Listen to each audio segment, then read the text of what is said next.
বসো বসো, তোমার একটু ইন্টারভিউ নিয়ে নিই। তা মা, একটু সুন্দর করে হেঁটে দেখাও তো। আমি এক্ষুনি উড়ে উড়ে এলাম, হেঁটেই তো এলাম, দেখতে পাইনি চোখে না হয়েছে আফানি। বলছে যখন একটু হেঁটে দেখিয়ে দে না। শিওর হাঁটতে পারি।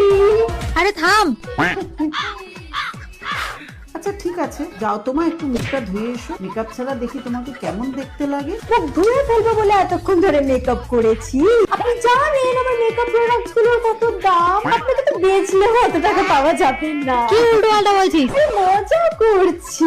রান্না কি কি করতে পারো? সবকিছু, বাট মুডের ওপর নির্ভর। মুড হলে তবেই করবো কিন্তু। রান্না মেয়ে যদি চায় তাহলে বিয়ের পর শ্বশুর বাড়িতে গিয়েও পড়াশোনা করতে পারে। না না না না না না না, এসব আর কি আমার সাথে ভুলেও মারবেন না। আপনি জানেন আমি উচ্চ মাধ্যমিকে ফেল করেছি বলে বাড়ির লোক আমার বিয়ে দিয়ে দিচ্ছে। আরে চুপ কর। পড়াশোনা করার জন্য আমি শ্বশুর বাড়ি ধরে না যাচ্ছি।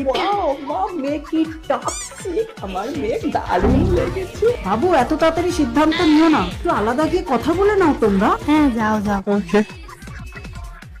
তোমার বিয়ের আগে কোনো বয়ফ্রেন্ড ছিল না? না মানে থাকলে কিছু না, কটা ছিল? একটা বয়ফ্রেন্ড ছিল না, গার্লফ্রেন্ড ছিল।